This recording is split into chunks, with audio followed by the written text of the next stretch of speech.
ينصرنا علم الناصر ينصرنا علم الناصر ينصرنا علم الناصر وعلى آل بيته الطيبين الطاهرين المعصومين المنتجبين سيما بقية الله في الأراضين أرواحنا فداه وعجل الله تعالى فرجه الشريف.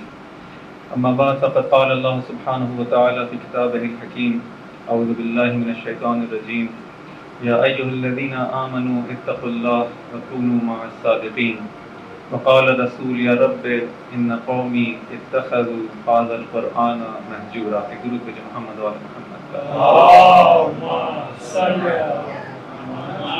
على رب اشرح لي صدري ويسر لي أمري واحلل عقدة من لساني يفقهوا قولي. ذان محترم، ہمراہی یا مہجوریت کربلا کے ترازو میں اس عنوان کے تحت اس گفتگو کا آغاز کیا تھا. اس کی آج انشاءاللہ چھٹی کڑی ہے. کل ہماری گفتگو یہاں تک پہنچی تھی کہ وہ لوگ جنہوں نے امام علیہ السلام کا ساتھ نہیں دیا، یہ دو طرح کے تھے. ایک علناً کھل کر امام علیہ السلام کے مخالف تھے، اور ایک وہ لوگ تھے جنہوں نے بے طرفی کا راستہ انتخاب کیا، نیوٹرل ہونے کا انتخاب کیا. اور یہ لوگ بھی اسی طرح سے شریک ہیں امام علیہ السلام پر ظلم میں اور امام علیہ السلام کے قتل میں، کہ جس طرح سے وہ لوگ جنہوں نے علنی طور پر امام علیہ السلام کو قتل کیا اور ان پر ظلم کیا. یہاں پہ تاریخی کچھ واقعات آپ کے سامنے بیان ہوئے، اور اس مسئلے کو کہ جس کو ہم نے کہا کہ لا تعلقی کا جو مرض ہے، انڈفرینٹ رہنے کا جو مرض ہے، نیوٹرل ہونے کا، بے طرف ہونے کا، اس مرض کی ابتدا یا اس کے کچھ روٹس جو ہیں اس کو بیان کرنے کی کوشش کی گئی کہ تاریخ کے اندر کس طرح سے یہ مرض پھیلتا ہے.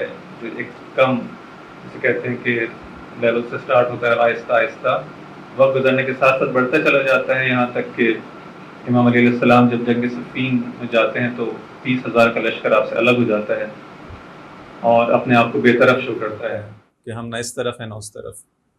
اس حوالے سے کچھ گفتگو کل ہوئی اور اس کی کچھ روٹس کے بارے میں اور اس کی کچھ تحلیلیں جو تاریخ میں بیان ہوئی آپ کے سامنے پیش کی گئیں. اور اس کے نتیجے میں ہم نے دیکھا کہ امام علیہ السلام اس بے طرفی کے نتیجے میں تنہا رہ جاتے ہیں، جسے کہتے ہیں مہجور ہو جاتے ہیں.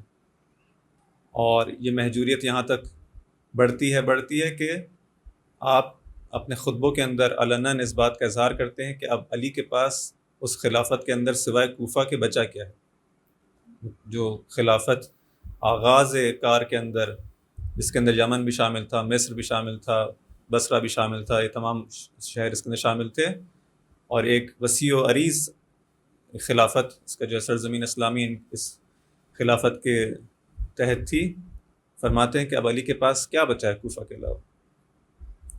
اور یہ گلہ کرتے ہیں، کن لوگوں سے گلہ کرتے ہیں؟ اپنے ہی وہ لوگ جو کہ سامنے آپ کے جو موجود ہیں، اہل کوفہ، وہی لوگ جنہوں نے آپ کی ہاتھ میں بیعت کی تھی، لیکن اب مختلف شبہات کا شکار ہو کے جو تھکنے کی وجہ سے، جس کہتے ہیں کہ کتنا بالآخر جو ہے کتنا خون بہایا جائے گا، کتنا لڑیں گے، اب بالآخر بس ہونا چاہیے، اب کتنی لڑائی، اب جو ہے کیا ساری زندگی لڑتے لڑتے گزر جائے گی، یہ تمام چیزیں بالآخر صلح و صفائی بھی کوئی ہے، ہم کو بھی اپنی زندگی گزارنی ہے.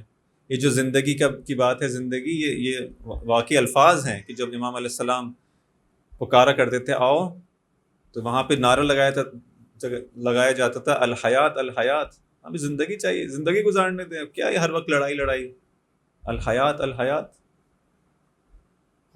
یہ امام اس طرح سے جو ہے وہ مہجور ہو جاتا ہے. اور آپ کے سامنے بیان ہوا کہ انہی اہل قعود کو، وہ لوگ جو کہ اہل قیام نہیں ہیں، اہل قعود ہیں، بیٹھ جاتے ہیں، قیام نہیں کرتے ہیں، آسائش کی زندگی گزارنا چاہتے ہیں، بغیر کسی سے کہتے ہیں ٹینشن کے، بغیر کسی مغز ماری کے ایک راحت کی زندگی گزارے انسان. اور اپنے آپ کو جھگڑوں سے دور رکھے. ایک ایسی زندگی گزارنے والے افراد یہ در حقیقت وہ لوگ ہیں کہ جو قتل امام علیہ السلام کے میں شریک ہیں.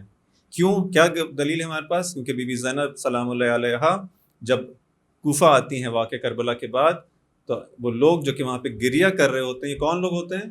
یہ وہ لوگ ہیں کہ جو امام علیہ السلام کے جنہوں نے ساتھ نہیں دیا. یہ وہ لوگ ہیں جو گریہ کر رہے ہیں. وہ لوگ جو قاتلان امام حسین علیہ السلام تھے وہ تو خوشیاں منا رہے تھے. ان لوگوں کو خطاب کرتے ہوئے کہ جنہوں نے بظاہر جن کے ہاتھ رنگین نہیں ہیں امام علیہ السلام کے خون سے، وہ لوگ گریہ کر رہے ہیں، لیکن امام بی بی زینب انہی کو مذمت کرتے، انہی کی سرزنش کرتے ہوئے کہتی ہیں کہ اب تم لوگ گریہ کرتے ہو، پہلے قتل ہوتا ہے اور پھر اس کے بعد گریہ کرنے بیٹھے ہو. یعنی ان کو شریک جرم سمجھتی ہیں کہ تمہارا قیام نہ کرنا موجب ہوا کہ امام علیہ السلام کو اس طرح سے شہید کر دیا گیا. بس گریہ کرنا کافی نہیں ہے، گریہ کرنا، توبہ کرنا یہ بھی کافی نہیں ہوتا.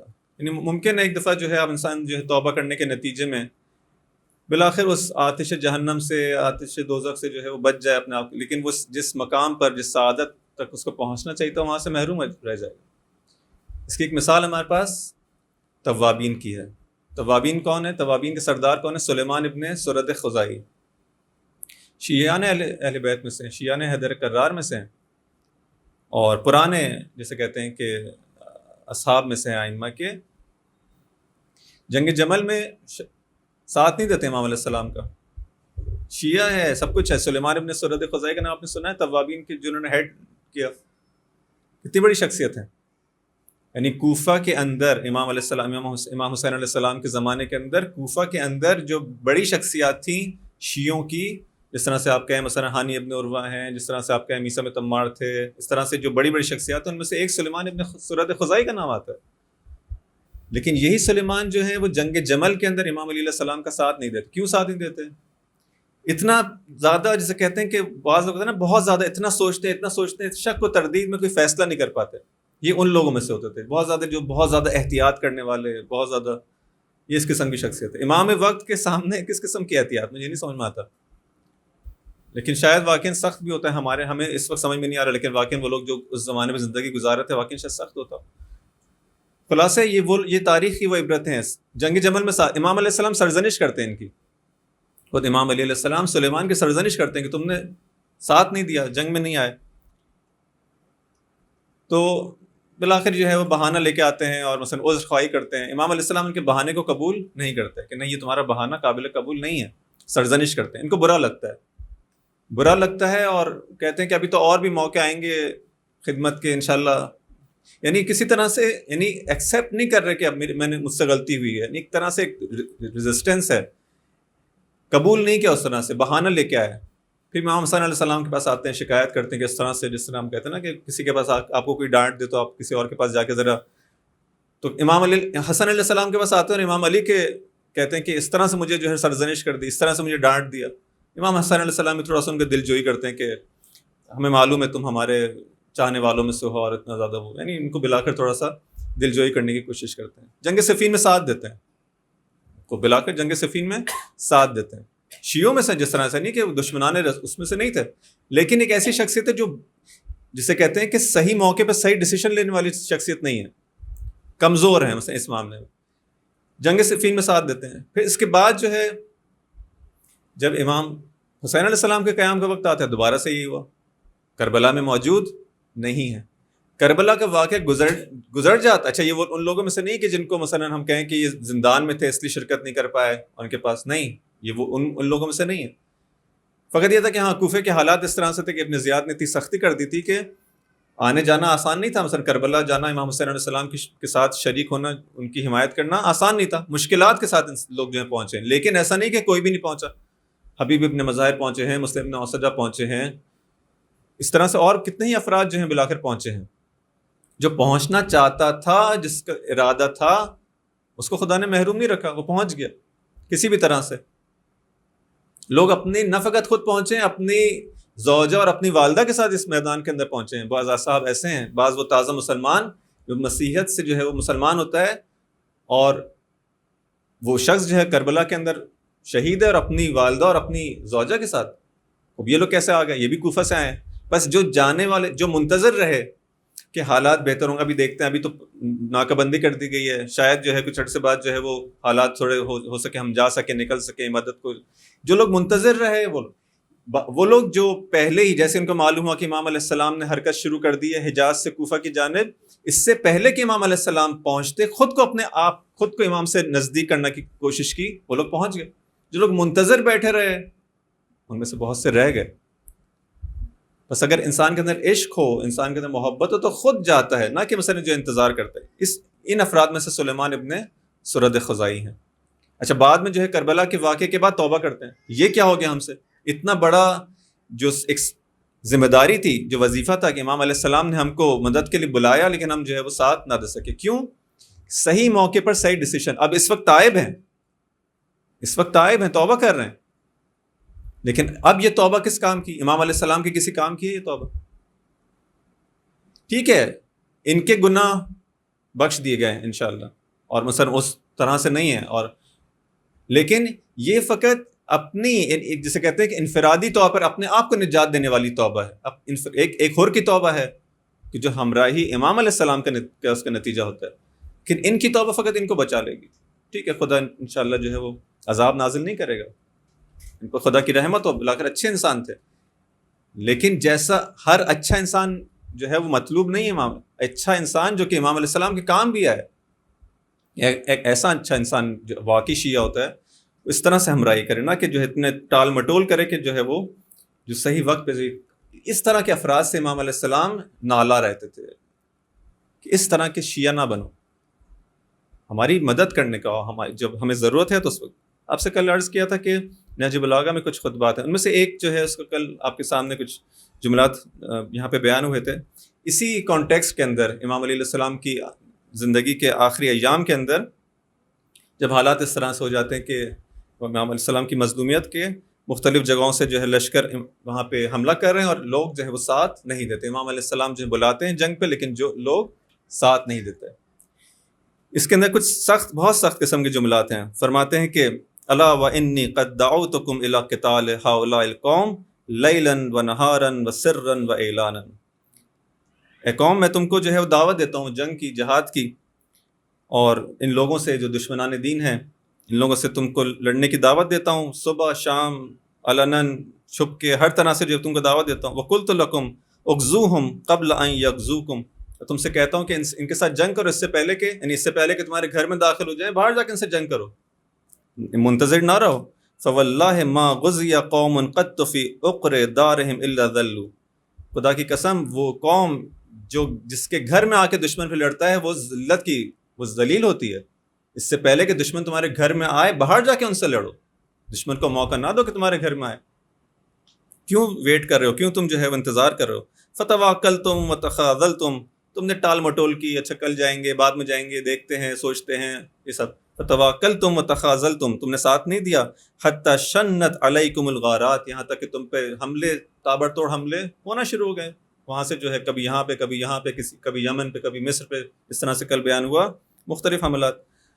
وَمُلِكَتْ عَلَيْكُمُ الْأَوْطَانِ، اور تمہارے جو شہر تھے، تمہارے وطن تھے، ان پہ قبضہ ہوتا چلا گیا.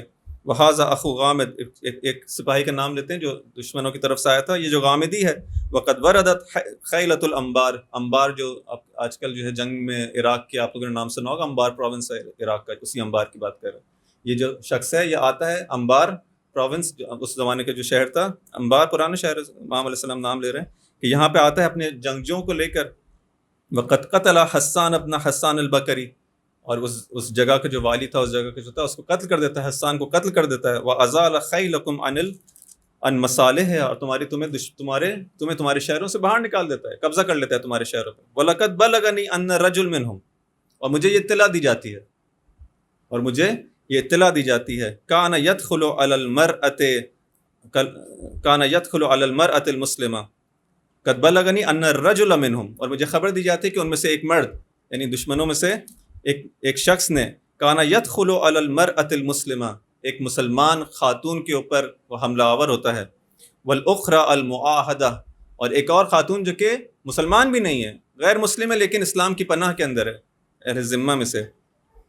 فَيَنْتَزِعُ حِجْلَهَا وَقُلْبَهَا وَقَلَائِدَهَا وَرُعُثَهَا، اور اس کے گردن بند کو، اس کے پائل کو، اس کے گوشواروں کو، اس کے دستبند کو چھین لیا جاتا ہے۔ اب امام علیہ السلام اس مطلب کو، امام علیہ السلام یہ بات کتنی گرا ہے کہ ایک مسلمان خاتون کے قتل کی بات بھی نہیں کر رہے امام علیہ السلام، کہا کہ مجھے اطلاع ملتی ہے کہ ایک مسلمان خاتون کے زیوروں کو چھین لیا جاتا ہے، اور ایک وہ جو کہ نصرانی ہے اس کی مسلمانوں کی ذمے میں ہے، ما تمتنع منہ الا بالاسترجاع والاسترحام، اور اس خاتون کے پاس سوائے ان سے رحم کی التجا کرنے کے اور کوئی اس کے پاس دفاع کا وسیلہ نہیں ہے۔ وہ کس طرح سے دفاع کرے اپنا؟ صرف التجا کرتی رہ جاتی ہے، طلب رحمت کرتی ہے، مجھے بخش، مجھ پر رحم کرو، مجھ پر رحم کرو۔ کیا ہے اس خاتون کے پاس؟ کوئی دفاع کرنے والا نہیں ہے اس کا۔ ثم انصرفوا وافرین، اور پھر یہ حملہ کرنے والے آتے ہیں، اس طرح سے لوٹ مار کرتے ہیں، غارت کرتے ہیں، اور ثم انصرفوا وافرین، اور پھر چلے جاتے ہیں اپنے ساتھ سب کچھ غارت کر کے چلے جاتے ہیں۔ ما نال رجلا منہم کلم ولا اریک لہم دم، اس طرح سے چلے جاتے ہیں کہ نہ ان پہ کوئی زخم آتا ہے، نہ ان کا خون بہتا ہے، یعنی جس طرح سے آئے تھے بالکل آسانی سے کام کرتے ہیں، غارت گری کرتے ہیں، چلے جاتے ہیں۔ کوئی ان کے ساتھ مقابلہ کرنے والا نہیں ہے کہ کسی نے کوئی زخم ہی لگا دیا ہو، کوئی زخمی کر کے واپس گئے ہوں، نہیں، کہ ان کو پر جو ہے نہ کوئی زخم آتا ہے، نہ ان کا خون بہتا ہے۔ فلو ان امرا مسلما مات من بعد هذا اسفا ما كان به ملوما، اس کے بعد اگر ایک مسلمان یہ خبر سن کے مر جائے تو اس کی ملامت نہ کرنا، بلکہ وہ سزاوار ہے۔ امام علیہ السلام اس زمانے کے اندر ایک مسلمان عورت کے اس طرح سے زیور آلات کو چھینے جانے کے اوپر اس طرح سے گریہ کرتے ہیں اور اس طرح سے کہتے ہیں کہ اس پہ مر جانا چاہیے۔ آج دیکھیں ہمارے زمانے کے اندر ایک نہیں ہزاروں لاکھوں کا قتل ہو جاتا ہے،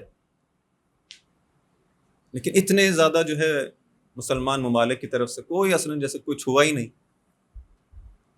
روزانہ کی بیسس کے اوپر اور صدیوں سے سلسلہ آتے چلا جا رہا ہے، لیکن کوئی اسے کہتے ہیں کہ انسان کے اندر اتنی بے حسی، یہ بے حسی کیا ہے؟ یہی اہل قعود کا یہ جو بیماری تھی، یہی تھی کہ ہمیں کیا ہونے دے، مسئلہ نہیں ہے، ٹھیک ہے، زیادہ سینسیٹیو ہونے کی ضرورت نہیں، زیادہ حساس ہونے کی ضرورت نہیں ہے، ٹھیک ہو جائے گا، چل جائے گا۔ یہ بے حسی جو ہے یہ یہاں تک جو ہے انسان کو پس بنا دیتی ہے۔ کہا کہ فیا عجبا، عجیب ہے، علی علیہ السلام کہتے ہیں عجیب ہے، یمیت القلب ویجلب الہم من اجتماع ہؤلاء القوم علی باطلہم۔ علی کا یہ کل کے خطبے میں بھی تھا، آج دوبارہ یعنی اس خطبے میں بھی یہ کہ عجیب ہے انسان تم لوگوں کے تفرق اور تمہارے پراکندہ ہونے کے اوپر، گرچہ حق پر ہو اور وہ لوگ جو ہیں باطل کے اوپر ہیں، لیکن اس طرح سے متحد دیکھ کر انسان حیران رہ جاتے ہیں، کس طرح سے آخر وہ لوگ باطل پر ہیں لیکن کتنے متحد ہیں۔ من اجتماع هؤلاء القوم على باطلهم وتفرقكم عن حقكم فقبحا لكم، وائے ہو تم پر۔ اب یہ دیکھیں عجیب ہے، امام علی علیہ السلام کوفہ والوں کے ساتھ وہ اس طرح سے خطاب کر رہے ہیں لیکن ان کے اندر کوئی حرکت نہیں ہے۔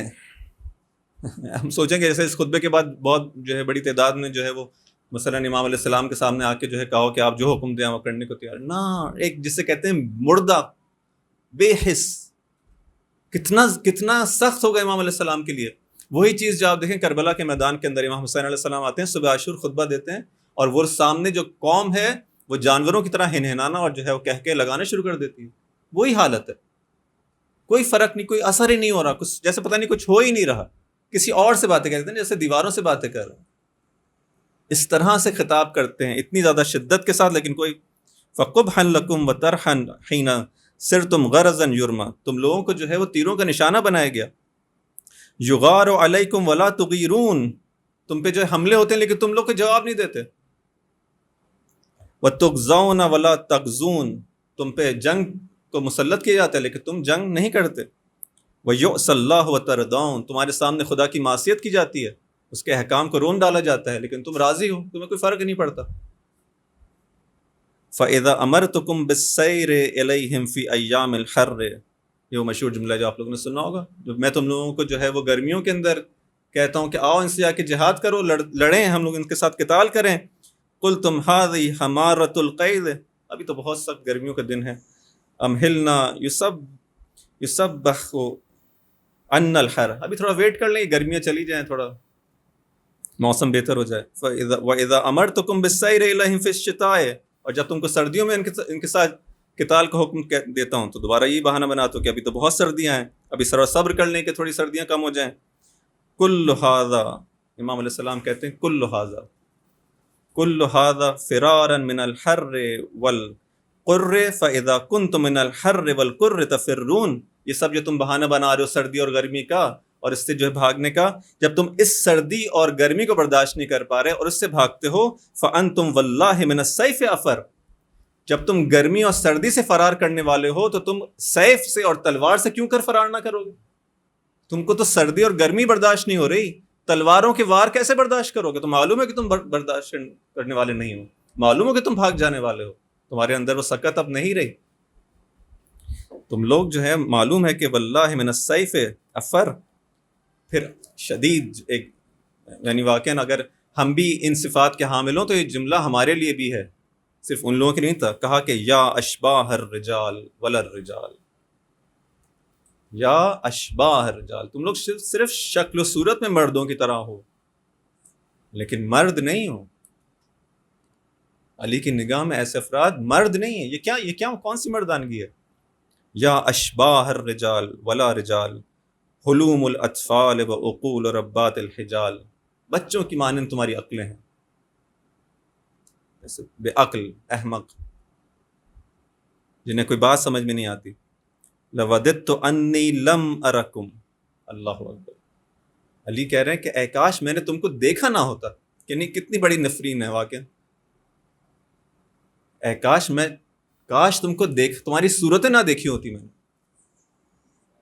ولم عارفکم معرفتاً، کاش میں نے کبھی نہ پہچانا ہوتا کہ تم لوگوں نے اتنا زیادہ علی کو تنگ کیا کہ فرماتے ہیں لقد ملأتم قلبی قیحا وشحنتم صدری غیظا، میرے سینے کو پر کر دیا ہے تم نے غیظ و غضب سے، غصے سے. وجرأتمونی تغب التحمام انفاسا، مثلاً اس طرح کے کڑوے گھونٹ تم نے مجھے پلائے ہیں کہ اصلاً غم و اندوہ کے جو گھونٹ مجھے پینے پہ مجبور کیا ہے. وَأَفْسَدْتُمْ عَلَيَّ الرَّأْيِ بِالْعِصْيَانِ، جو میرے پلانز تھے، میں کیا چاہتا تھا. دیکھیں امام علیہ السلام جب آئے تھے حکومت پہ کیا کرنا چاہتے تھے؟ پہلے دن سے کہہ رہے تھے کہ دیکھو مجھے خلیفہ نہ بناؤ. میں پہلے جس طرح سے مشورے دیا کرتا تھا خلفاء کے، اسی طرح سے بہتر ہے میں وزیر رہوں، بہتر ہے اس سے کہ میں خلیفہ بن جاؤں. کیونکہ تم لوگ برداشت نہیں کر پاؤ گے، علی کی عدالت کو برداشت نہیں کر پاؤ گے. لوگوں نے کہا نہیں آپ بنے اور خلیفہ بنے، سب کچھ پہلے دن سے بیان کر، اگر میں خلیفہ بنوں گا اس طرح سے عدالت ہوگی. لیکن یہ عدالت کس کی فیور میں جاتی؟ عام عوام کو اس سے فائدہ ہوتا. عمومی طور پر سرزمین اسلامی میں رہنے والے افراد، ان کو تھوڑا ٹائم بعد جو ہے جب ان جنگوں سے نکلتے اور امام علیہ السلام کا اگر ساتھ دیتے، یہ فساد کی جڑ اگر ختم ہو جاتی، فائدہ کس کو ہوتا؟ امام علیہ السلام اپنے لیے تو کچھ نہیں چاہتے تھے، اپنے لیے تو ان کے لیے جو ہے وہ اس بیت المال سے وہ جو کی روٹی ہے. اپنے لیے اگر بنا رہے ہوتے، کچھ کر رہے ہوتے، باقی دنیا کے لیڈرز کی طرح ہوتے تو ہم کہتے. امام علیہ السلام یہاں پہ اس طرف اشارہ کرتے ہیں، کہتے ہیں وَأَفْسَدْتُمْ عَلَى الرَّأْيِ بِالْعِصْيَانِ، تم نے میرے پلانس کو خراب کر دیا. میں نے کیا سوچا تھا کہ اس طرح سے جو ہے اس امت کی خدمت ہو، اس طرح سے جو ہے اس کو جو ہے کمال تک پہنچایا جائے، اس طرح سے اس کی ہدایت ہو. تم نے سارے چیز کو فاسد کر دیا عصیان کے ذریعے سے، نافرمانی کے ذریعے سے. والخذلان، اور میرا ساتھ نہیں دیا، مجھے تنہا چھوڑ دیا. تنہا چھوڑنے کے نتیجے میں حتی لقد قالت قریش، دیکھو اب واقعاً عجیب ہے، یہاں تک کہ قریش نے یہ کہنا شروع کر دیا تم لوگوں کی، جسے کہتے ساتھ نہ دینے کی وجہ سے، تم لوگوں کی وجہ سے علی کو آج یہ باتیں سننی پڑ رہی ہیں. کیا باتیں سننی پڑ رہی ہیں؟ حتی لقد قالت قریش ان ابن ابی طالب رجل شجاع، علی ابن ابی طالب بہت شجاع آدمی ہے. ولیکن لا علم له بالحرب، اس کو جنگ ونگ کرنا نہیں آتی. علی کے لیے کتنا سخت ہے یہ جملہ، علی کو جنگ کرنا نہیں آتی ہے، علی نہیں جانتے کس طرح سے جنگ ہو. فرماتے میں نے تو جوانی سے، میرا تو پوری عمر گزری ہے جنگ کرتے ہوئے. جو کہے کہ میں تو فاتح بدر و حنین و خیبر و احد، مجھ سے کہہ رہے ہو کہ مجھے جنگ کرنا نہیں آتی. لیکن کس کی وجہ سے تانے سننے پڑ رہے ہیں؟ آج تمہاری وجہ سے علی کو سننا پڑ رہا ہے کہ علی ٹھیک ہے بہادر ہے، جنگ کرنا نہیں آتی. ایسے نہیں ہوتی جنگ. کیوں؟ کیونکہ وہ لوگ باطل کے اوپر ہوتے ہوئے متحد ہیں. اپنے امام کی، جو امام جیسا بھی ہے اس کی اطاعت کرتے ہیں، اس کی فرما برداری کرتے ہیں. تم حق پر ہوتے ہو، میری اطاعت نہیں کرتے. للہ ابوہم وحل احد منہم اشد لہا میراثا واقدم فیہا مقاما منی. کہتے ہیں کہ مجھ سے زیادہ کون اس معرکہ جنگ کے اندر کون مجھ سے زیادہ آشنا ہوگا. میں تو جوانی کے ساتھ وہی جو لقد نحست فیہا وما بلغت العشرین وما وہا انا ذا قد ذرفت علی 60. میں تو 20 سال کا تھا کہ اس وقت سے جو میری زندگی جو میں جنگوں میں گزری، اور اب اس وقت سے 60 سال سے اوپر میری زندگی ہو چکی ہے.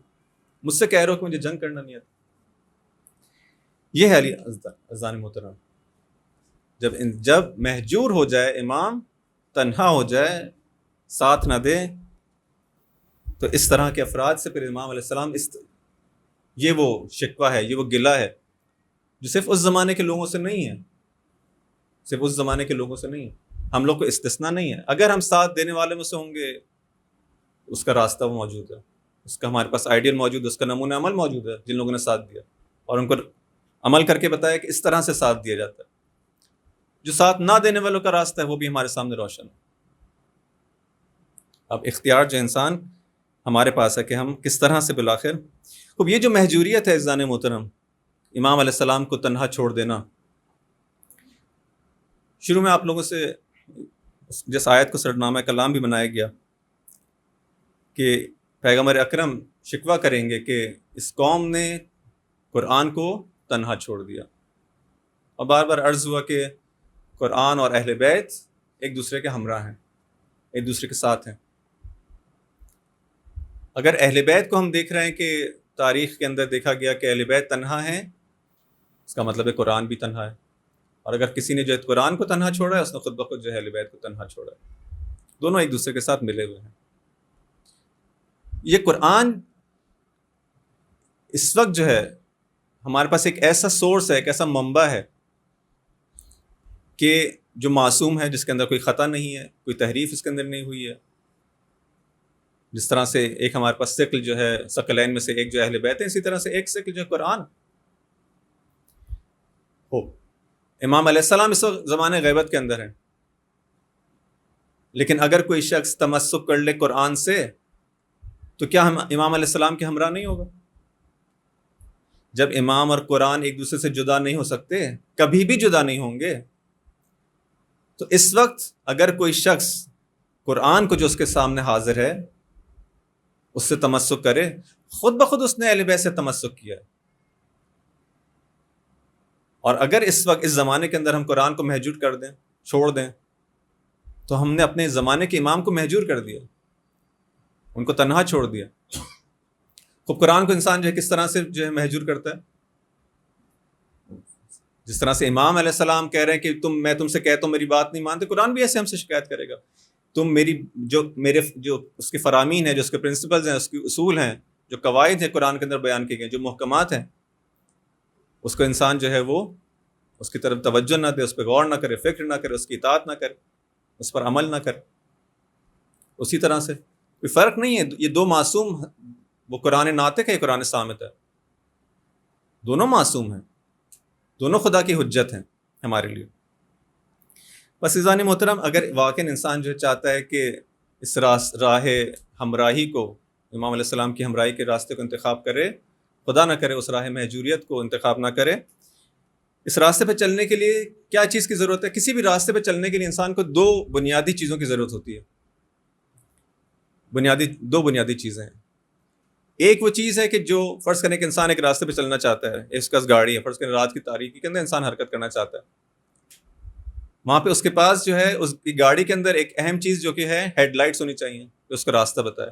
یا آپ مثلا ایک اور دوسری مثال لے لیں، فرض کرے کہ ایک انسان کو کسی جگہ اپنے جو ہدف ہے اس کا نہیں معلوم کس راستے سے جائے گا. جی پی ایس سسٹم آج کل ہماری گاڑیوں میں ہوتا ہے، ٹھیک ہے، وہ جی پی ایس سسٹم سے آپ جو ہے وہ آپ کو بتائے گا کہ آپ کس راستے کو فالو کریں. ایک یہ چیز ہے، ایک وہ چراغ ہدایت ہے جو ہونا چاہیے، ایک نقشہ راہ ہونا چاہیے، اور دوسرا ایک ایسی قوت ہونی چاہیے جو اس کو حرکت دے. گاڑی کے اندر مثلا جو ہے وہ انجن ہے، اور اس کا مثلا جو پیٹرول ہے کہ جو اس کی حرکت کی جو ہے وہ باعث ہے. اگر اس گاڑی کا مثلا جو ہے فرض کریں انسان جو ہے ہدف تک پہنچنا چاہتا ہے لیکن اسے معلوم نہیں ہے کہ راستہ کس طرف ہے، وہ حرکت نہیں کر سکے گا. اور ایک انسان جو ہے وہ اس کو معلوم ہے راہ کس طرف ہے، ہدف کا اس کو معلوم ہے، راستے کا علم ہے، لیکن اس کی گاڑی میں فرض کریں پیٹرول نہیں ہے، وہ بھی حرکت نہیں کر سکے گا۔ دونوں چیزوں کی ضرورت ہے، دونوں چیزوں کی ضرورت ہے۔ ایک ہمارے پاس قوہ محرکہ ہونی چاہیے، ایک موٹیویٹنگ فورس ہونی چاہیے جو اس کو حرکت دے، جسے کہتے ہیں ارادہ، عزم، شوق، یہ تمام چیزیں اس کیٹیگری میں آتی ہیں کہ جو اس کو حرکت دیں۔ اور ایک وہ چیز ہے کہ جو اس کو بتائے کہ تم کس طرف حرکت کرنا ہے۔ یہ دونوں چیزیں ضروری ہیں حرکت کرنے کے لیے۔ جسے امام علیہ السلام جو ہیں فرماتے ہیں کہ یہ جو علم میں نے اٹھایا ہے، اس کے اٹھانے والے کے لیے جو ہے وہ اس کو نہیں اٹھا سکتا کوئی شخص بھی، مگر وہ شخص جو کہ اہل بصر بھی ہو اور اہل صبر بھی ہو۔ یہ انہی دونوں کوالٹیز کی طرف جو اشارہ کر رہا ہے۔ اس راہ دشوار میں قدم اٹھانے کے لیے، خدا کی راستے میں قدم اٹھانا اور ان تمام دشمنان دین کے ساتھ مقابلہ کا جو راستہ ہے، اس راستے میں قدم اٹھانے کے لیے جو میں نے علم اٹھائے، جان لو کہ اس کو کوئی اور ہی کام نہیں کر سکتا مگر وہ شخص کہ جو اہل بصر بھی ہو اور اہل صبر بھی ہو، جس کے پاس بصیرت بھی ہو، جو راستے کو بھی جانتا ہو، دیکھ سکتا ہو، اس کے پاس جو ہے وہ مسائل جو ہیں وہ پوشیدہ نہ ہو، بصیرت رکھتا ہو، اور دوسرا اہل صبر بھی ہو، یعنی مقاومت کر سکتا ہو، یعنی اس کے پاس چلنے کی قوت ہو، اس کے پاس جو ہے ارادہ ہو، عزم ہو، وہ رک نہ جائے مشکلات آنے کی وجہ سے۔ جو ہے صبر کا مطلب کیا ہوتا ہے؟ صبر کا مطلب ہے کہ انسان جو ہے جس راستے پہ اس نے چلنا شروع کیا ہے اس کو کنٹینیو کر سکے، اور جو اس کے مقابلے میں جو مشکلات آ رہی ہیں، اس کے رکاوٹیں آ رہی ہیں، اس کو جو ہے وہ ریزسٹ کر سکے، کہ ان کے مقابلے میں جو ہے رک نہ جائے، بلکہ نہیں، اپنے راستے کو جو کنٹینیو۔ امام علیہ السلام کو، امام حسین علیہ السلام کو کیوں جو ہے صابرین کا جو ہے امام کہا جاتا ہے؟ امام علیہ السلام تو اہل جنگ تھے، اہل قیام تھے۔ صبر کیوں؟ کیونکہ امام علیہ السلام نے جتنی بھی مشکلات آئیں اس کے باوجود بھی جو ہے وہ راستے سے اپنے نہیں ہٹے، اس لیے اہل صبر ہیں۔ اسی طرح سے امام علیہ السلام، اسی طرح سے باقی ائمہ۔ اصلا امام کو امام اس وقت بنایا جاتا ہے قرآن کی اس آیت کی روشنی کے اندر کہ امام کو امام اس وقت بنایا جاتا ہے جو وہ اہل صبر ہوتا ہے، اہل صبر ہوتا ہے۔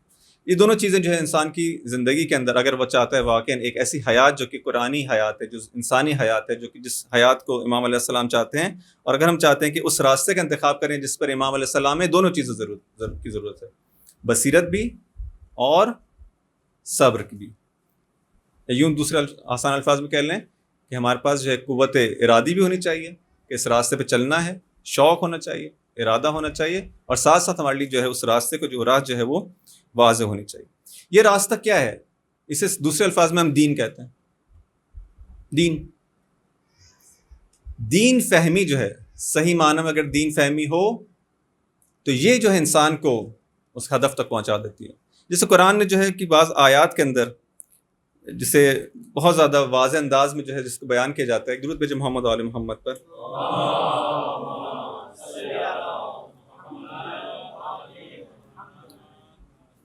کہا کہ مثلا ہمارے پاس جو دین کا جو کانسیپٹ ہے، اب بھی اس زمانے کے اندر بھی جو عام طور پہ ایک جنرل جو کانسیپٹ ہے وہ کیا ہے کہ دین انسان کو کیا کرتا، کس چیز کے لیے ہے؟ دین انسان کی جو ہے وہ آخرت کو سنوارنے کے لیے ہے، تاکہ اس کو ثواب مل جائے، ثواب اس کو مل جائے، اور آخرت کے اندر جو ہم کو جو ڈرایا جاتا ہے کہ مثلا جو ہے ایک جہنم ہے، اس سے انسان بچ سکے اور جنت کی نعمتوں سے جو ہے وہ مالا مال ہو سکے۔ یہ دین ہے ہمارے لیے۔ اس لیے ہم ہر چیز کے اندر پوچھتے ہیں کہ اچھا یہ کام کرنے کا ثواب کتنا ہوگا، اس کا ثواب کتنا ہے؟ بہترین چیز ہو مثلا جو آپ کہیں کہ قرآن کی تلاوت، اچھا اس سورہ کا ثواب کتنا ہوگا، یہ بتا، فائدہ کیا ہوگا اچھا اس سے، چاہے دنیاوی چاہے اخروی۔ آخرت میں آپ سے کہیں ہاں اس کو پڑھیں گے تو مثلا جو ہے آپ کے اتنے گناہ معاف ہو جائیں گے، اچھا اس کو پڑھیں گے تو آپ کے لیے رزق جو ہے وہ آپ کے جو ہے رزق میں جو ہے کشادہ ہو جائے گا، اس کے رزق کے دروازے کھل جائیں گے آپ کے لیے۔ اس کو پڑھنے سے فرض کریں جو ہے وہ اولاد والوں کو، بے اولاد لوگوں کو اولاد مل جائے گی، اس کو پڑھنے سے جو ہے یہ ہو جائے گا، وہ ہو جائے گا۔ ہاں یہ ہم کو بتائیں کہ یہ کیا ہوتا ہے، اس سے شفا حاصل ہوتی ہے، اس سے یہ ہوتا ہے۔ خوب، یہ دین ہمارے لیے کیا ہے؟ اصل میں دین بھی ہمارے لیے خدا تک پہنچنے کا نہیں بلکہ ہماری دنیا تک پہنچنے کا ذریعہ بن چکا ہے۔ دنیا یعنی کیا؟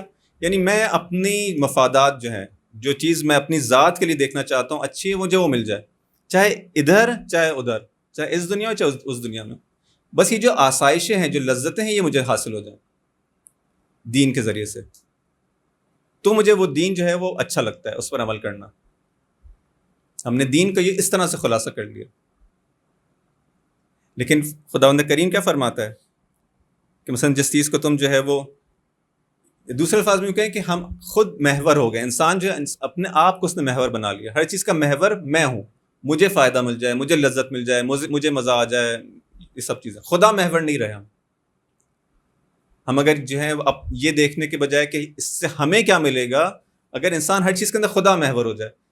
دین ہم کو خدا محور بنانا چاہتا ہے. یہ نہ دیکھو تمہیں کیا ملنے والا ہے, دیکھو خدا کیا چاہتا ہے.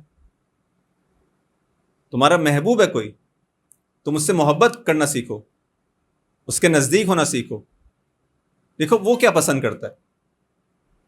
نیکی یہ ہے, اچھائی اس کو کہتے ہیں, نہ کہ مثلا اس کے اندر ثواب کیا ملے. جس کے اندر وہ مشہور معروف جو آیت ہے کہ جس کے اندر بیان ہوا کہ لیس البر, اعوذ باللہ من الشیطان الرجیم, بسم اللہ الرحمن الرحیم, لیس البر ان تولوا وجوہکم قبل المشرق والمغرب. اصل بر یہ نہیں, نیکی یہ نہیں ہے کہ تم جو ہے وہ مشرق مغرب کی طرف جو ہے رخ کرو اور مثلا جو ہے نمازیں پڑھو اور ان واجبات کو انجام دو.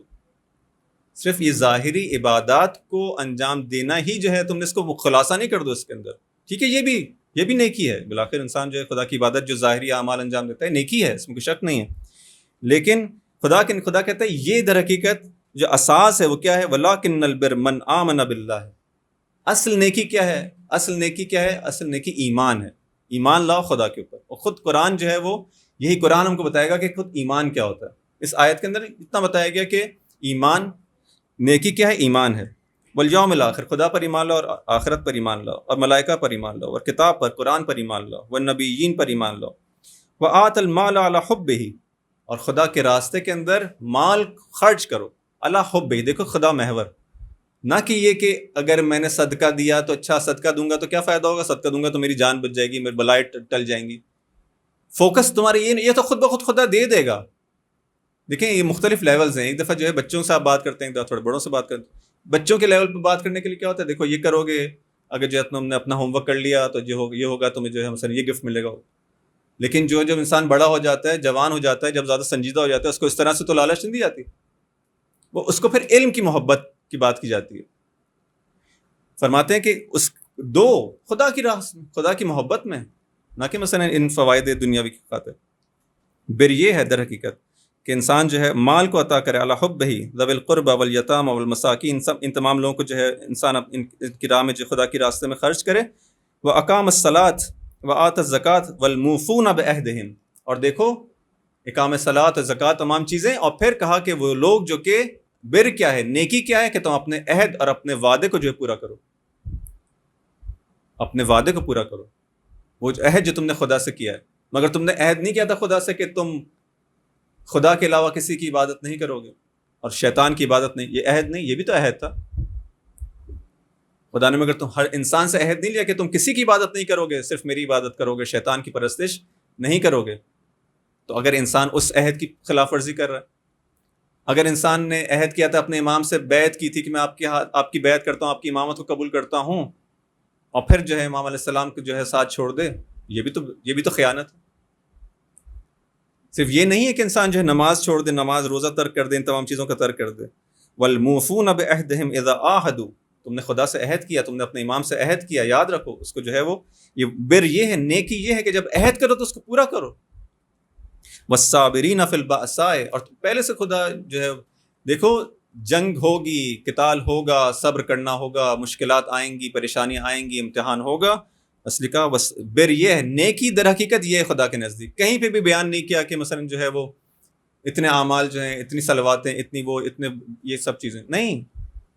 نیکی, یہ تمام چیزیں نیکیاں تازہ اس وقت نیکی بنے گی جب اس طرح کی تمہاری زندگی ہوگی. ایک شخص جو ہے اپنی زندگی کے اندر عہد کو پورا کرنے والا نہ ہو خدا سے اور رسول سے اور امام سے, اور پھر وہ صلواتوں کے جو ہے وہ ختم صلوات کرتا رہے, اور مثلا جو ہے مختلف سوروں کے اعمال کرتا رہے, اور گھر میں جو ہے عزاداریاں کراتا رہے, اور روتا رہے, گریا کرتا رہے. یہ سب اس وقت نیکیاں بنیں گی جب ان تمام چیزوں کے بعد ہوں, جب ایمان کے بعد ہوں, جب جو ہے وہ خدا کے راستے میں صبر اور ان تمام چیزوں کے بعد ہوں, تب جا کے ان کی باری آئے گی. والصابرین فی البأساء والضراء وحین الباس اولئک الذین صدقوا, یہ لوگ ہیں کہ جو سچے ہیں. ہم سچا کسے کہتے ہیں؟ جس نے جو کہا، مثلا اگر آپ کو کوئی خبر دے رہا ہے، ہاں جو آپ سے پوچھا باہر آپ گئے تو کیا مثلا جو ہے وہ ایک چیز کے بارے میں پوچھا، اس نے کہا ایسا ہے، اور ویسے اگر وہی ہے تو آپ کہیں گے سچ بولا تھا، اس نے جھوٹ نہیں بولا. ٹیچر نے پوچھا تم نے ہوم ورک کر لیا، اس نے کہا مثلا نہیں کیا کیونکہ میں مثلا فرض کریں ایک سچ بتا دیا، ہم کہتے ہیں یہ سچا ہے. بہت چھوٹا ہمارا جو ہے اس کا وہ ہے، یعنی جو ہے اس کو بتا. اب یہ بھی اگر یہ بھی ہوتا بڑی بات ہے. اب تو اس معاشرے کے اندر تو یہ والا سچ بھی نہیں بچا. لیکن چلے انسان کہے کہ یہ سچائی ہے، لیکن خدا کے نزدیک کیا سچائی ہے؟ کہا کہ اس طرح سے جب تم عہد کرو تو اس کو پورا کرو، اور اس عہد کو پورا کرنے کے اندر دیکھو تمہارا امتحان لیا جائے گا. ہاں صرف یہ نہیں کہ میں کہوں کہ میں امام علیہ السلام کا ماننے والا ہوں، ہر روز صبح جو ہے کیا پر کروں، دعائے عہد کی تلاوت کروں، اور اپنے ہاتھ پہ اپنے جو ہے وہ 3 دفعہ جو ہے مثلا ہر روز میرا طریقہ بھی ہو کہ عہد کرتا ہوں. لیکن جب امام آئے اور سب کی جو ہے ہم ایک مقام ہو، جب امتحان لیا جائے وہاں پہ انسان پیچھے ہٹ جائے. یہ صادق نہیں ہے. صادق وہ ہے کہ جب تم عہد کرو گے تو پھر اس کے پر قائم بھی رہو، اس کو سچا کر دکھاؤ. عملی جو جسے کہتے ہیں کہ سچائی جو ہے ایک عملی چیز ہے، کہ جو تمہارا عقیدہ ہے، جو تمہارا قول ہے، اس کو واقع میں اسی طرح کر کے دکھاؤ. یہ سچائی ہے. کہا کہ اولئک الذین صدقوا واولئک ھم المتقون. متقی خدا کے نزدیک یہ لوگ ہیں، صادق بھی یہ لوگ ہیں، متقی بھی یہ لوگ ہیں. متقی یہ نہیں کہ جو ہم کو مثلا نماز جماعت کی جو ہے پہلی صف میں ہمیشہ نظر آئے، اور جس کے جو ہے وہ پیشانی کے اوپر جو ہے وہ بڑا سا نشان ہو سجدے کا، وہ بھی انشاءاللہ متقی ہیں. لیکن اصل تقویٰ کیا ہے؟ یعنی یہ تمام چیزیں ہیں تو حقیقی معنوں میں متقی یہ شخص ہے. متقی کسے کہتے ہیں؟ تقویٰ کسے کہتے ہیں؟ اپنی ذمہ داری کو ادا کرنا. ذمہ داری کو صحیح طرح سے سمجھو، اس کو ادا کرو. یہ ہے ایک آسان سا جو مطلب تقویٰ کا، وہ یہ ہے. گھمائے پھرائے نہیں، سیدھی سیدھی بات ہے. جو ذمہ داری خدا نے ہم کو دی اس کو ادا کیا جائے، یہ تقویٰ ہے. صحیح معنوں میں متقی ہے اگر تمہیں جس حالت کے اندر بھی ہو، جو تمہاری ذمہ داری اس کو انجام دیتے رہو.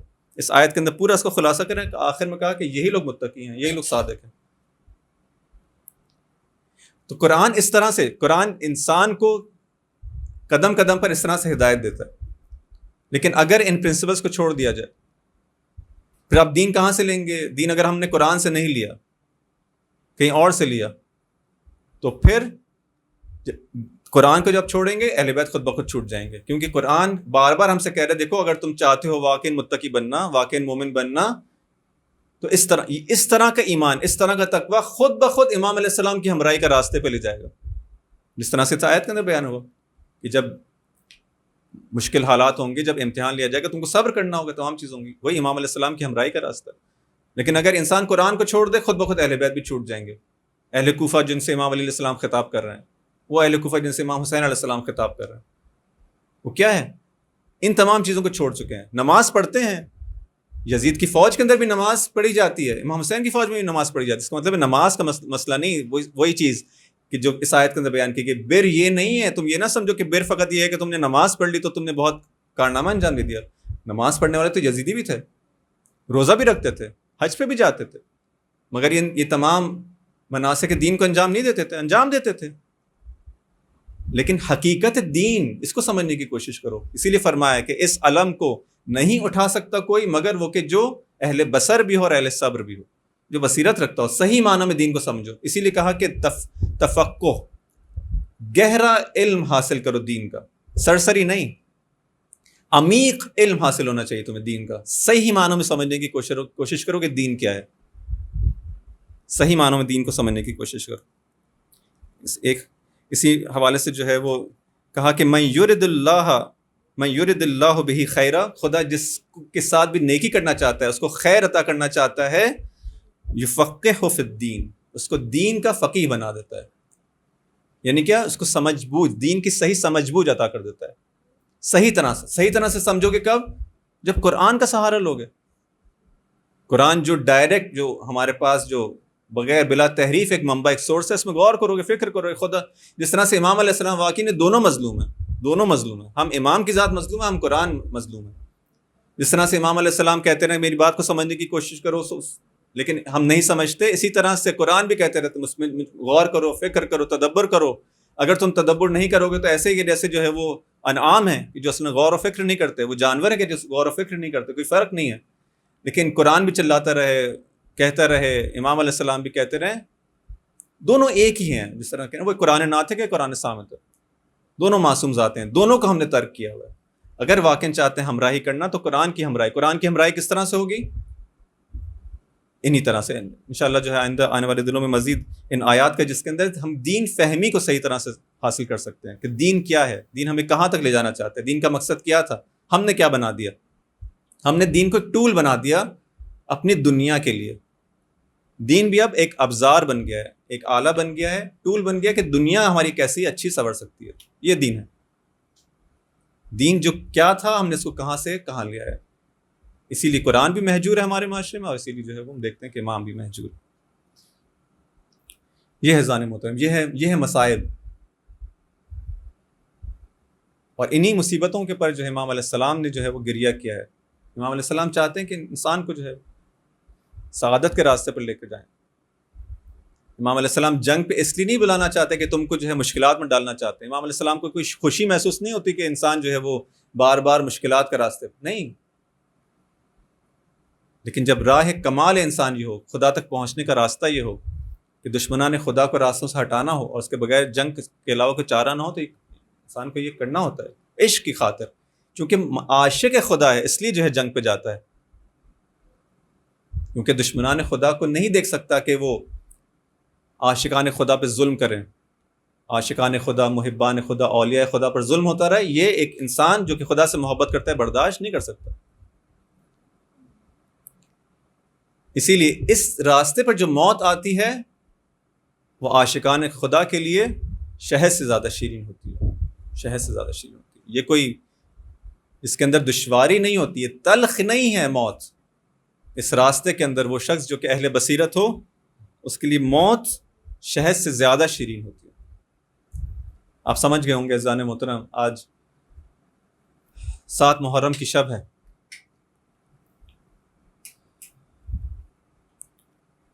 کربلا کے میدان کے اندر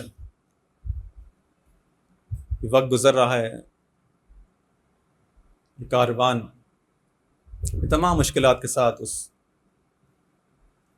تمام لوگوں کی ساتھ چھوڑنے اور ان تمام مصیبتوں کو کے ساتھ ساتھ اب 7 محرم سے ایک اور مصیبت، ایک اور مشکل جو حسین علیہ السلام کے کاروان پر آئی ہے کہ اب پانی بھی بند کر دیا جاتا ہے. اللہ اکبر. آل رسول پر رسول کے امتی پانی بند کر دیتے ہیں. اب انسان سمجھ نہیں پاتا کہ کس قسم کی یہ کتنے پست انسان، کتنے پست حیوان تھے. یہ حیوان بھی نہیں تھے، کتنے پست حیوان تھے. حیوان بھی ایسا نہیں کرتا. آل رسول کے اوپر کہ جن کے لیے دنیا کو خلق کیا گیا، اس کائنات کو خلق کیا گیا، اس پر پانی بند کر دیا جاتا ہے. اذان محترم، یہ وقت گزرتا ہے، شب عاشور آتی ہے. شب عاشور امام علیہ السلام اپنے اصحاب کو جمع کرتے ہیں خیمے کے اندر اور کہتے ہیں چراغ گل کر دیا جائے، اور پھر کہتے ہیں کہ میں اپنی بیعت کو تم سے اٹھا لیتا ہوں. جو چاہتا ہے اس رات کی تاریکی کا سہارا لیتے ہوئے یہاں سے چلا جائے. میں اکیلا یہاں پہ، میں اکیلا ہی جنگ کروں گا. اصحاب حسین جب یہ سنتے ہیں ایک کوہرام مچ جاتا ہے. امام علیہ السلام ہم سے ایسے کیوں کہہ رہے ہیں؟ کیا ہم سے کوئی خطا ہو گئی؟ کیا ہم نے کوئی جرم کیا؟ کیا ہم سے ناراض ہو گئے؟ آپ کے بغیر تو زندگی نہیں ہے. یہ کیسے ہو سکتا ہے کہ نواز رسول نہ رہے اور ہم زندہ رہیں؟ ہر شخص اٹھتا ہے، اپنی وفاداری کا اعلان کرتا ہے. کوئی کہتا ہے مجھے 1000 بار بھی قتل کیا جائے میں آپ کا ساتھ نہیں چھوڑوں گا. کوئی کہتا ہے مجھے 70 بار بھی جو ہے وہ قتل کیا جائے اور مجھے جلا دیا جائے، میری راہ کو جو ہے وہ ہوا میں پھیلا دیا جائے اور پھر زندہ کیا جائے، میں آپ کا ساتھ نہیں چھوڑوں گا. امام علیہ السلام خوش ہوتے ہیں، کہتے ہیں جو اصحاب مجھے ملے کسی کو نہ ملے، ایسے باوفا اصحاب کسی کو نہ ملے. ان اصحاب سے خوش ہو کر ان کو بشارت دیتے ہیں. ہر صحابی کو اس کا مقام بتاتے ہیں کہ تمہارا یہ مقام ہے، تمہارا یہ مقام ہے. اس تمام اثنا کے اندر ایک بچہ ہے، ایک نوجوان ہے، سن رہا ہے کہ امام علیہ السلام اپنے اصحاب کو ان کی شہادت کی خبر دیتے ہیں، شہادت کی بشارت دیتے ہیں، ان کا مقام بتا رہے ہیں. ابھی مجھے بتائیں گے کہ تم بھی شہید ہو گئے، تمہارا بھی یہ مقام ہوگا، لیکن میرا تو نام ہی نہیں آ رہا. اٹھتا ہے اور امام علیہ السلام سے کہتا ہے اے چچا جان، اے چچا جان، آپ نے مجھے نہیں بتایا، میری شہادت کی بشارت نہیں دی، مجھے میرا مقام نہیں بتایا۔ امام علیہ السلام کہتے ہیں بیٹا قاسم پہلے یہ بتاؤ تمہارے نزدیک موت کیسی ہے؟ قاسم فرماتے ہیں میرے نزدیک موت شہد سے زیادہ شیرین ہے۔ امام علیہ السلام خوش ہوتے ہیں۔ امام علیہ السلام قاسم سے کہتے ہیں ہاں بیٹا قاسم، تم بھی شہید ہونے والوں میں سے ہوگے، بلکہ تم تو کیا، وہ 6 مہینے کا اصغر بھی شہید ہونے والوں میں سے ہوگا۔ اللہ اکبر۔ عاشور کا دن آتا ہے، عاشور کا دن آتا ہے، امام علیہ السلام کے اصحاب ایک ایک کر کے جاتے رہتے ہیں۔ امام علیہ السلام آخر میں جب تک وہ تنہا رہ جاتے ہیں، بنی ہاشم آتے ہیں، بنی ہاشم کی باری آتی ہے، ایک ایک کر کے بنی ہاشم میں چلے جاتے ہیں۔ جب امام تنہا ہو رہے ہیں، ایسے میں قاسم دیکھتے ہیں کہ اب رہا نہیں جاتا، چچا کی خدمت میں آتے ہیں، اے چچا جان مجھے بھی جنگ پہ جانے کی اجازت دے۔ مقتل نے کسی اور شہید کے بارے میں یہ جملات نہیں لکھے، امام علیہ السلام اجازت نہیں دیتے، کسی طرح سے اجازت دینے کو تیار نہیں ہے۔ حضرت قاسم آتے ہیں، التجا کرتے ہیں، امام علیہ السلام کے ہاتھوں کو چومنا شروع کرتے ہیں۔ امام علیہ السلام گریہ کرتے ہیں، چچا اور بھتیجے اتنا گریہ کرتے ہیں کہ بے ہوش ہو جاتے ہیں۔ امام علیہ السلام کے ہاتھوں کا بوسہ لیتے ہیں، امام علیہ السلام کے پیروں کا بوسہ لیتے ہیں، امام مجھے جانے کی اجازت دے۔ آخر کار امام علیہ السلام مجبور ہو جاتے ہیں، قاسم کو جنگ پہ جانے کی اجازت دیتے ہیں۔ لیکن یہ نوجوان ایک 13 سالہ نوجوان ہے، ایک 13 سالہ نوجوان بہت چھوٹا ہے، اس کے اوپر کوئی جنگی لباس نہیں آتا۔ امام علیہ السلام اس کو کوئی جنگی زرہ نہیں پہنا سکتے، اس کو ایک عام سا پیراہن پہناتے ہیں، ایک عام سا قمیص بناتے ہیں۔ اس کے سر پر کوئی جنگی کلاه نہیں آتی، اس کے سر پر امامہ باندھا جاتا ہے۔ جب اس پر تلوار باندھی جاتی ہے تو اتنا چھوٹا ہے کہ تلوار زمین پر خط کھینچتی رہتی ہے۔ اس کو امام علیہ السلام گھوڑے پر سوار کرتے ہیں، ایک 13 سالہ نوجوان۔ جب خیمے سے باہر آتا ہے تو لشکر اشکیا کا راوی بیان کرتا ہے کہ ہم نے دیکھا کہ جب پردہ ہٹا تو ایک ایسا نوجوان جو کہ ماہ پارا تھا، جو کہ چاند کا ٹکڑا تھا، اس خیمے سے باہر آتا ہے۔ کیسا نوجوان! اور آتے ہیں اور اپنے آپ کو تعارف کراتے ہیں کہ تو اگر تم نہیں جانتے تو جان لو میں حسن کا بیٹا ہوں، میں نواسہ رسول ہوں، میں مصطفیٰ کا نواسہ ہوں، جان لو میں کون ہوں۔ اور دیکھ لو یہ تمہارے سامنے جو حسین ہے کہ جس کو تم نے تنہا کر دیا ہے، یہ میرا چچا ہے۔ آتے ہیں، جنگ کرتے ہیں، ایک حیدری جنگ کرتے ہیں، امام حسن علیہ السلام کا بیٹا ہے۔ یہ بہادر شجاع نوجوان جنگ کے جوہر دکھاتا ہے، لیکن ایک وقت وہ آتا ہے کہ ایک شقی یہ کہتا ہے کہ میں چاہتا ہوں کہ جب یہ میرے پاس سے گزرے تو اس کے چچا کے دل پر اس کا داغ لگاؤں۔ نہیں معلوم اس کو کیا دشمنی تھی قاسم سے۔ جب حضرت قاسم وہاں سے گزرتے ہیں کیسا وار کرتا ہے، حضرت قاسم سنبھل نہیں پاتے، زمین کربلا پر آتے ہیں، اپنے چچا کو آواز دیتے ہیں۔ وہاں چچا حسین پہلے ہی آمادہ ہیں۔ جیسے ہی حضرت قاسم علیہ السلام آواز دیتے ہیں، ایک عقاب کی مانند لشکر کی طرف جاتے ہیں اور اس قاتل کو واصل جہنم کرتے ہیں۔ یہاں پر ایک جنگ چھڑتی ہے، ایک غبار اٹھتا ہے، اور جب غبار ڈھل جاتا ہے تو مقتل نے دیکھا کہ ایک چچا ہے جو اپنے بھتیجے کے سرہانے بیٹھا ہے اور کہتا ہے قاسم تم جو اپنے چچا کو بلاتے ہو تو تمہارا چچا تمہاری مدد کو نہ آ سکا، اور جب آیا تو تمہاری کوئی مدد نہ کر سکا۔ آخر دعوانا الحمدللہ رب العالمین۔ سيعلم الذين ظلموا أي منقلب ينقلبون۔ اے خدا ہماری اس قلیل سی عبادت کو قبول فرما، اے خدا ہمیں ہمراہان امام حسن علیہ السلام میں سے قرار دے، ہمیں اپنے زمانے کے امام کے ہمراہان میں، ان کے انصار و اعوان میں سے قرار دے، ہمیں اپنی ذمہ داریوں کو بہترین طرح سمجھنے، اس کو ادا کرنے کی توفیق عطا فرما۔ اے خدا ہم اپنے ظالمان زمان کے ساتھ مقابلہ کرنے اور ان کے ظلم کو ختم کرنے کی توفیق عطا فرما۔ اے خدا اپنے آخری حجت کے ظہور میں تعجیل فرما اور ہمیں ان کے اصحاب انصار میں شامل فرما۔ ماتم